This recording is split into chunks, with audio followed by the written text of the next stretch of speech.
Break के बाद आप सबका एक बार फिर स्वागत है। आज हम कोरोना को लेकर पुलिस किस तरह से काम कर रही है उसी पर विस्तार से बातचीत करेंगे और मेरे साथ सुल्तानपुर से एसपी शिवहरी मीणा जी मेरे साथ सीधा लाइव जुड़े हुए हैं। सर, अगर बात कोरोना संक्रमित मरीजों की संख्या पर लगाम लगाने की हो या फिर जो लोग इसका सही तरीके से पालन नहीं कर रहे हैं उनकी बात यहाँ पर की जाए तो किस तरह से सर जुर्माना ही लगाना ही एक यहाँ पर जो है समाधान नहीं है सर। क्या और तरीके से भी इन लोगों को यहाँ पर पुलिस प्रशासन जागरूक कर रहा है ताकि खुद संज्ञान लें आम जनता और ईमानदारी के साथ प्रशासन का साथ दें? आपको बता दें कि देखिए जुर्माना किसी भी तरह का प्रावधान उन लोगों के लिए है जो बार बार नियम कायदे कानून का उल्लंघन कर रहे हैं, लेकिन सुल्तानपुर की जो जनता है उसका पूर्व में भी हमें बहुत अभूतपूर्व सहयोग मिला है और निश्चित रूप से आगे भी मिलेगा। सुल्तानपुर का पुलिस प्रशासन लगभग 114 पीए सिस्टम है, तो स्टैटिक भी हैं, मोबाइल भी पीए सिस्टम, उनके माध्यम से लोगों को अवेयर कर रहा है। विभिन्न तरीके से विभिन्न प्रचार माध्यमों से लोगों को अवेयर कर रहा है। हमारे जो ग्राम प्रधान है उनके साथ हमारी मीटिंग्स हुई हैं, साथ ही साथ हमारे माननीय जनप्रतिनिधिगण हैं, अन्य जितने भी माध्यम उनके माध्यम से लोगों को अवेयर किया जा रहा है। ये अवेयरनेस जो है वो निश्चित रूप से कहीं ना कहीं जो कोरोना है उसको भगाने में कारगर हो। बिल्कुल। लेकिन सर, जब हमारे पुलिसकर्मी जो है हमारी सुरक्षा में तैनात रहते हैं, बाहर क्षेत्र में अपने जो है ड्यूटी पर जाते हैं और इस कोरोना काल में, तो उन सब के सामने किस तरह की परेशानियां आती हैं और उन फिर परेशानियों का किस तरह से सामना किया जाता है सर? देखिए, पहली बात तो यह है कि निश्चित रूप से पुलिस प्रशासन के जो कर्मचारी अधिकारी हैं उनको अपने स्वास्थ्य का ध्यान रखना होता है, क्योंकि हमारे कर्मचारी भी कई तरह की बीमारियों से ग्रस्त होते हैं। तो ऐसे कर्मचारी पहले हम लोगों के द्वारा छटनी प्रारंभ की गई थी। माननीय डीजीपी महोदय का स्पष्ट निर्देश था कि जो लोग किस तरह के हैं जिनको पहले से कोई बीमारी, उनको फ्रंट ड्यूटी में ना लगाया जाए।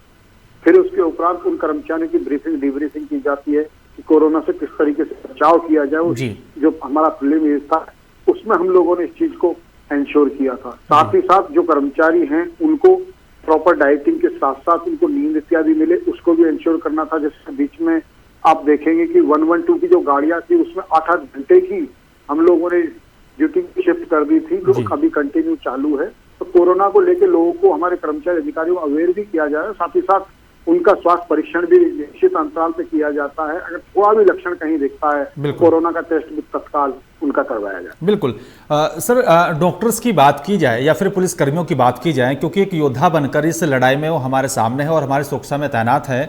कुछ पुलिसकर्मियों डॉक्टर हमारे बीच नहीं रहे जो हमारी सुरक्षा में तैनात थे, वो कोरोना पॉजिटिव हुए और उसके बाद जो है वो आज हमारे बीच नहीं। उनको लेकर आप क्या कहेंगे सर? देखिए, निश्चित रूप से जो हमारे साथी इस लड़ाई में शहीद हुए हैं वो निश्चित रूप से शहीद का दर्जा तो पाए ही हैं, लेकिन हम एक लड़ाई में हैं, एक वॉर में हैं, एक ऐसे माहौल में हैं जिसमें निश्चित रूप से अपने समाज के लिए, अपने देश के लिए, अपने जिले के लिए हम प्राण न्यौछावर करने के लिए पुलिस का अधिकारी कर्मचारी शुरू से ही तैयार रहता है। तो ये हालांकि दुखद है कि हम अपने साथियों को खो रहे हैं, लेकिन हम निश्चित रूप से एक पुनीत कार्य के लिए अपने साथियों को खो रहे हैं जो कहीं ना कहीं हमारी इस वर्दी की सेवा थी, जो शर्तें थी, उसका हम पालन कर रहे हैं। हालांकि दुखद है, लेकिन फिर भी हम इस चीज के लिए दृढ़ प्रतिज्ञ है कि किसी स्थिति चाहे हमारी जान चली जाए उसके बाद भी हम अपनी ड्यूटी पर पूरी तरीके से मुस्तैद हैं। बिल्कुल, पूरी ईमानदारी के साथ काम भी कर रही है उत्तर प्रदेश की पुलिस। सर, कुछ उत्तर प्रदेश के ऐसे शहर है जहां पर यह आंकड़ा बढ़ा है, क्या कुछ माना जाए वहां पर यह आंकड़ा क्यों बढ़ा है? क्या लापरवाही यहाँ पर लोगों की या जनता की रही होगी या फिर सुरक्षा के संसाधनों में कमी रही होगी सर? देखिए, ये तो स्वास्थ्य विभाग ही बेहतर तरीके से इस मामले में एनालिसिस कर पाएगी। एज ए पुलिस ऑफिसर मेरा ये मानना है कि कई बार संक्रमण हम लोगों की लापरवाही से होता है, लेकिन फिर भी कई बार ऐसा भी होता है कि अचानक आपको पता भी नहीं होता, कोई संक्रमित लोग टच में आ जाते हैं और भी कई कारण, जैसा स्वास्थ्य विभाग का मानना है कि जिनके माध्यम से ये रोग फैल रहा है। लेकिन निश्चित रूप से जनता का सहयोग पुलिस प्रशासन को मिल रहा है और हम जो ये बीमारी है उसको निश्चित रूप से हरा। बिल्कुल। सर, आपसे एक और मेरा सवाल है, अगर सुल्तानपुर की जनता को, अगर किसी ऐसे एक व्यक्ति को इस तरह की कोई परेशानी होती है, कुछ लक्षण उसको दिखाई देते हैं, वो किस तरह से संपर्क करें, किस तरह से सैंपलिंग जहां पर हो रही है उस सेंटर पर पहुंचे? आप हमारे जो है दर्शकों को सर विस्तार से बताएं। मैं आपको बता दूं कि सबसे पहले तो जो सैंपलिंग है वो 2 तरीके से हो रही है। एक जो स्टैटिक पॉइंट्स है वहां पर कोरोना का टेस्ट हो रहा है। साथ ही साथ मोबाइल वैन्स के द्वारा भी सैंपलिंग हो रही है। तो ये प्रचार प्रसार के माध्यम से लोगों को बताया जा रहा है कि सैंपलिंग किस तरीके से करवाएं। उसके बाद भी अगर किसी को कोई परेशानी है तो 112 जो है उस पर भी कॉल कर सकते हैं, क्योंकि निश्चित रूप से जो पुलिस प्रशासन है वो इस चीज को लेके बहुत गंभीर है कि अगर किसी को कोई भी परेशानी तो किसी भी माध्यम से किसी भी तरीके से वो हमारे तक पहुंचे। साथ ही साथ एक नंबर भी दिया गया है कंट्रोल रूम का, जिसके माध्यम से लोग बता सकते हैं कि सब हमारे यहाँ पर इस तरीके से लोग हैं, उनको सैंपलिंग होनी है। तो कंट्रोल रूम के माध्यम से अन्य विभिन्न माध्यम से व्हाट्सएप नंबर जारी किए गए, जिनके माध्यम से भी लोग अपना जो समस्या है उसको बता सकते हैं और जो बेहतर स्वास्थ्य है उसे प्राप्त कर।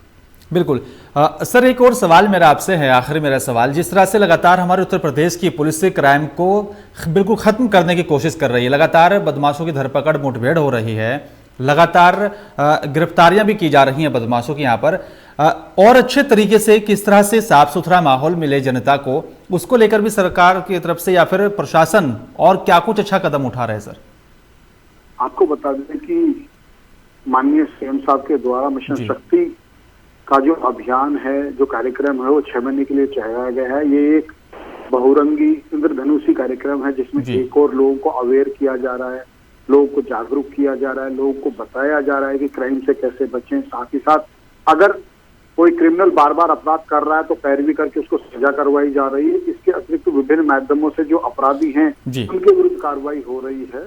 तो निश्चित रूप से हम जो अपराधी के विरुद्ध कार्रवाई है उसे बेहतर करेंगे, एक भयमुक्त और एक अच्छा समाज का निर्माण हम कर पाएंगे। बिल्कुल, और तभी जाकर जो है साफ सुथरा माहौल भी मिलेगा। शुक्रिया सर, आपने कीमती वक्त निकाला लोकमंच के लिए और हमारे दर्शकों को विस्तार से बताया कि आखिरकार इस पूरी लड़ाई में किस तरह से उत्तर प्रदेश की पुलिस काम कर रही है। और एक बार फिर से आपको और आपकी पूरी टीम को, उत्तर प्रदेश की पुलिस को, लोकमंच परिवार की तरफ से दिल से सलाम, क्योंकि जिस तरह से कोरोना काल चल रहा है और इस कोरोना काल में यहाँ पर डॉक्टर्स की बात की जाए या फिर जिस तरह से उत्तर प्रदेश की पुलिस काम कर रही है या फिर सुरक्षा में तैनात सभी अधिकारियों की बात की जाए, उन सबको लोकमंच सलाम करता है, क्योंकि इस कोरोना काल से निपटने के लिए पूरी कोशिश की जा रही है सरकार की तरफ से और प्रशासन की तरफ से। और अब सवाल यह है कि हम अब खुद कितना अपनी जिम्मेदारी के साथ काम कर रहे हैं। हम सबको भी एक नैतिक जिम्मेदारी से समझते हुए खुद भी अपनी सुरक्षा करनी होगी, अपने परिवार की सुरक्षा करनी होगी, तब जाकर ही इस कोरोना काल से हम लोग निकल सकते हैं और जो आंकड़ा बढ़ रहा है उस पर भी रोक लगाई जा सकती है। फिलहाल मेरे साथ सिर्फ इतना ही। नमस्कार।